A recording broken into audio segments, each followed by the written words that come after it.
안녕하세요. 공서영입니다. 지금까지는 회생 절차에 대해서 알아봤었는데 오늘은 법인 파산에 대해서 알아보도록 하겠습니다. 자, 오늘 알아볼 단어들이 좀 무시무시합니다. 법인 폐업과 법인 파산의 차이점, 또 청산은 무엇인지 전 벌써부터 무섭습니다. 변호사님. 이거 다 뭔가요? 이게 회사를 한번 설립할 때가 있고 마무리할 때가 있지 않습니까? 네. 지금 거의 마무리 단계의 얘기입니다. 또 마무리를 잘해야 또 다음에 잘할 거 아니겠습니까? 맞습니다. 예. 네. 보통 법인 폐업은 많이 들어봤을 거예요. 근데 법인 폐업은 뭐냐면 세무서에 사업자 등록증을 없애는 거예요. 근데 사업자 등록증은 없앴지 언제든지 다시 사업을 재개할 때는 다시 사업자 등록증을 다시 신고하면 되거든요. 네, 간단하네요. 예, 근데 법인 파산하고 청산 절차는 회사를 법인을 완전히 없애는 거. 그러니까 사람을 치고는 약간 뭐 장례식, 죽은 거, 사망 뭐 네. 그런 느낌입니다. 사망 신고서까지 작성을 하고 사망 선고까지 받은 상태. 예, 그렇습니다. 그러면은 그냥 폐업만으로는 부족한 건가요? 그 빚이 많은 회사 같은 경우는 폐업만은 좀 부족하죠. 왜 그러면 폐업을 하더라도 그 채권자는 그대로 남아 있으니까 계속 추심이 들어와요. 그 대표이사한테 계속 돈 달라고 하니까 대표이사는 되게 시달리지 않습니까? 네. 그래서 법인 파산이나 청산 절차를 거쳐서 회사를 완전히 없애야 그 더 이상 추심이 안 들어오는 거죠. 예. 그럼 법인 파산과 법인 청산은 어떤 차이가 있나요? 그 청산은 많이 들어봤을 거예요. 근데 청산의 종류 중에 하나가 파산이에요. 청산은 회사를 빚잔치 한다는 뜻이거든요. 청산한다, 뭐 빚잔치 한다, 뭐 이런 뜻이에요. 그러니까 파산 같은 경우는 부채가 많았을 때 자산보다 이럴 때는 파산 절차를 밟는 거고, 자산이 많았을 때, 자산이 많았을 때는 임의청산이라고 그래요. 그러니까 회사 주주들 모아놓고 야, 우리 더 이상 회사 그만두자 하고 채권자한테 돈 다 나눠주고 남는 돈 있지 않습니까? 남는 돈을 주주한테 자녀재산 뭐 배분한다고 하거든요. 자녀재산 다 주고 회사를 없애는 게 임의청산이고, 파산은 부채가 많은 거잖아요. 빚이 많은데 그럼 대표이사 입장에서는 어떻게 하겠어요? 나한테 이쁜 채권자한테 돈을 먼저 줄 거 아니에요. 그러면 다른 그 회사 대표이사랑 친하지 않은 사람은 돈을 못 받을 거 아니에요. 그러니까 이런 염려가 있어서 자산보다 부채가 많은 경우는 법원이 관리 감독하면서 파산 관제인을 시켜서 제대로 재산을 다 회수해서 공평하게 배당을 해줘라 하는 게 파산 절차예요. 그러니까 어차피 법인은 소멸하는 절차긴 하지만 재산이 있을 때는 당신들 재산이니까 알아서 분배하고, 빚이 많은 경우는 안 돼. 이것은 법원에서 공평하게 나눠줄 거야. 이게 법인 파산인 거죠. 사실 뭐 둘 다 좋지 않은 상황이긴 하지만 청산할 수 있는 상황이 조금은 더 나은 상황인 거네요. 청산이 훨씬 나은 거죠. 그럼 법인 파산에 적합한 기업과 적합하지 않은 기업이 또 따로 있을까요? 원래는 다 가능하죠. 원래는 다 가능한데 굳이 법인 파산에 적합한 기업이라고 하면 기본적으로 영업이 정지가 돼 있어야 되고, 그 다음에 IT 기업이라든지 뭐 R&D 개발 연구소라든지 뭐 이런 뭐 업체들, 이런 업체들은 실질적으로 유형자산이 많지가 않고 뭐 종업원도 별로 없으니까 이런 회사들은 아주 간이하게 파산 절차를 밟을 수가 있어요. 그런 사람들은 돈도 많이 안 들고요. 파산 비용도. 그러니까 굳이 뭐 적합한 기업은 따로 없는데, 그 다음에 간소하게 빠르게 그 다음에 적은 비용으로 할 수 있는 게 뭐 IT 기업, 요즘에 스타트업, 벤처, R&D 연구소 이런 종류의 기업이죠. 뭐 시행사도 거기에 들어갈 수 있을 것 같습니다. 법인 파산 신청을 하지 않으면 아까 말씀하신 대로 좀 어려운 상황에 놓이게 되겠죠? 그렇죠. 뭐 법인은 말 그대로 법인이 뭐 실체가 있는 게 아니지 않습니까? 거기 있는 이사들, 대표이사들이 운영을 하는 거니까. 그래서 그 사내이사들은 법인과 운명을 같이 해요. 어떤 사람들은 회사가 빚이 많으니까 이사를 그만두고 싶다. 사임서를 집어넣어요. 그럼 등기소에 가요. 나 더 이상 이사 안 하고 싶다.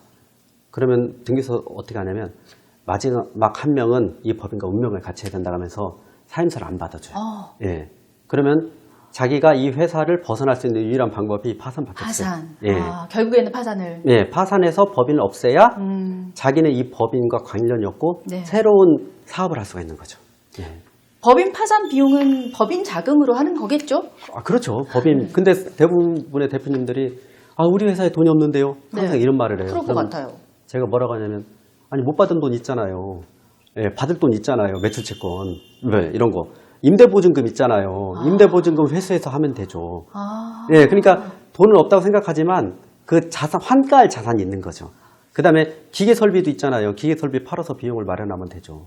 혹시 예. 정말 없다. 그러면은 대표이사 개인 돈으로 해도 되나요? 아, 그럼요. 아, 그럴 때는 네. 대표이사 개인, 제일 급한 게 누구겠어요? 솔직히 대표이사지.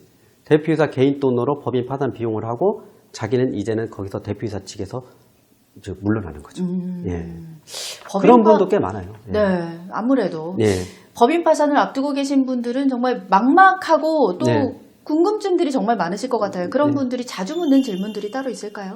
대부분 오셔서 그러니까 좀 잘못 알고 계시는 부분 질문이 많이 있어요. 왜냐면 법인 파산도 다른 곳에서 많이 하니까 잘못 알고 계시는 분 중에 가장 저기 한 것이 물건을 팔아도 되냐 아, 이 얘기를 많이 해요. 네. 근데 저 같은 경우는 팔아라. 어? 팔아서 환가를 해서 제대로 된 근거를 만들어서 법원에 제출하고 파산관제에 줘라. 그러면은 법원 일도 덜어주는 거다.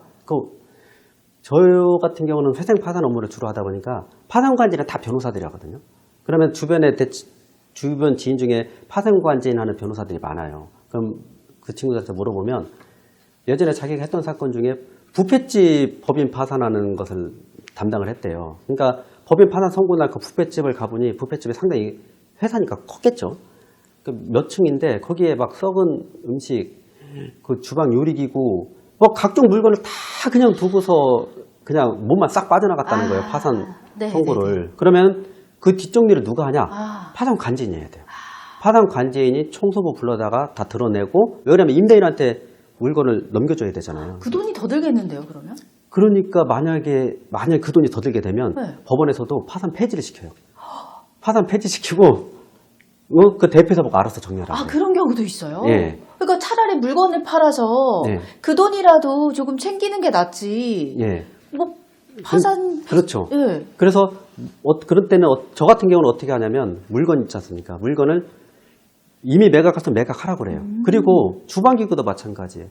제3자 고물상이 오면은 주방기구는 완전 쓰레기잖아요. 네. 근데 자기가 알고 있는 협력사 거래처들은 그 주방기구의 가치를 알잖아요. 네, 그렇죠. 제 값은 아니더라도 어느 정도 쳐주거든요. 네, 그런 식으로 정리를 하고 그 돈 가지고 법무 비용도 쓰고 직원 인건비도 내고 세금도 내고 그렇게 해서 깔끔히 정리해서 법인에 파산 신청을 하게 되면 파산 절차도 원활하고 파산이 빨리 끝나죠.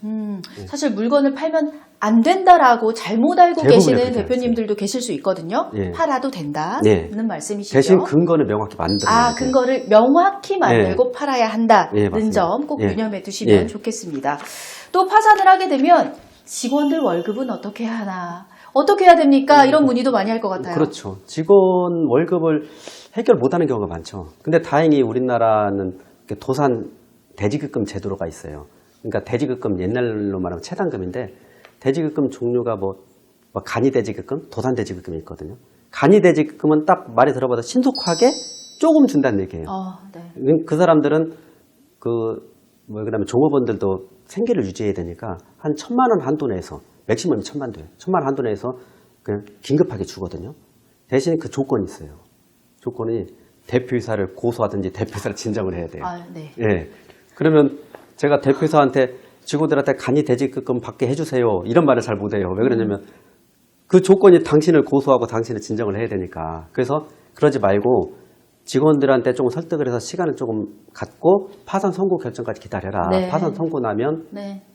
그 파산 선고 결정문이 있거든요. 네. 그 결정문을 제출하면 도산 대지급금이라서 그건 한도가 2,200 정도까지 돼요. 더 좋네요. 더 좋기도 네. 하고 그다음에 2주 내에 바로 나와요. 아, 예, 그래서 그런 제도를 이용해서 직원 급여를 그렇게 해결해라. 그렇게 많이 권유를 하죠. 직원들도 그쪽을 더 바라겠네요. 그렇죠. 직원들이 몰라서 그러는 거예요. 직원들조차도 당장 월급을 못 받으면 어디서 이렇게 자문을 구하면 뭐 진정해라, 고소해라, 간이 대지급금 받아내라 하니까 그렇게 할 뿐이지 그동안 오랫동안 어떻게 보면 그 사업을 같이 하면서 협력을 했던 관계이기 때문에 돈만 준다면 누가 굳이 고소하겠어요. 그렇죠. 예, 예. 그리고 더 많이 받을 수 있는 방법이잖아요. 조금만 더 기다리면. 맞습니다. 그래서 저희들 같은 경우는 도산 대지급금, 파산 선고 결정문 가지고 도산 대지급금을 받아라. 이게 권유를 많이 하죠. 네. 사실 법인 파산 사건을 앞두고 있는 대표님들은 이것도 워낙 또 큰 사건이다 보니까 시간 오래 걸리고 내가 너무 힘들지 않을까라고 그렇죠. 걱정하시는 분들도 많을 것 같거든요. 시간은 얼마나 걸릴까요?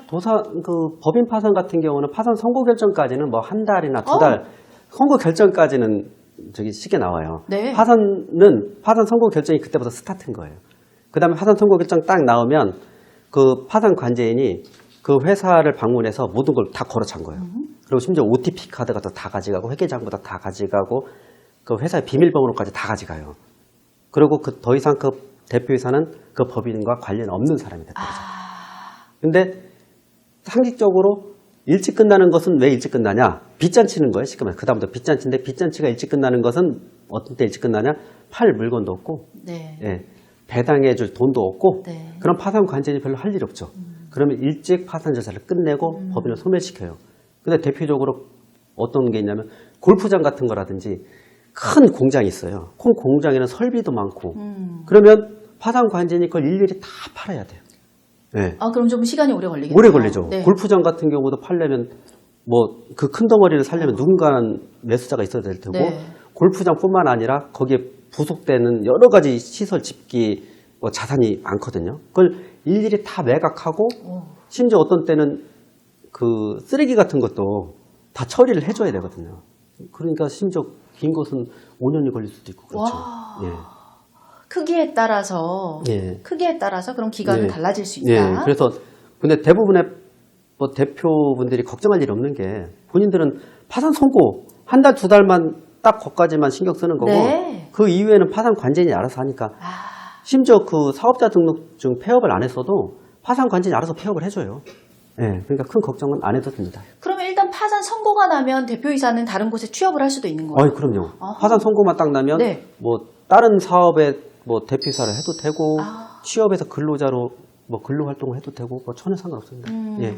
굉장히 좀 마음 아픈 단어지만 파산이 또 필요할 때가 있는 법이니까요. 네. 그게 자본주의의 꽃이 파산이라고 그래요. 아, 왜 그러냐면 그렇습니까? 자본주의의 꽃이 파산이에요. 미국에서 파산제도가 엄청 발달되어 있는 게 네.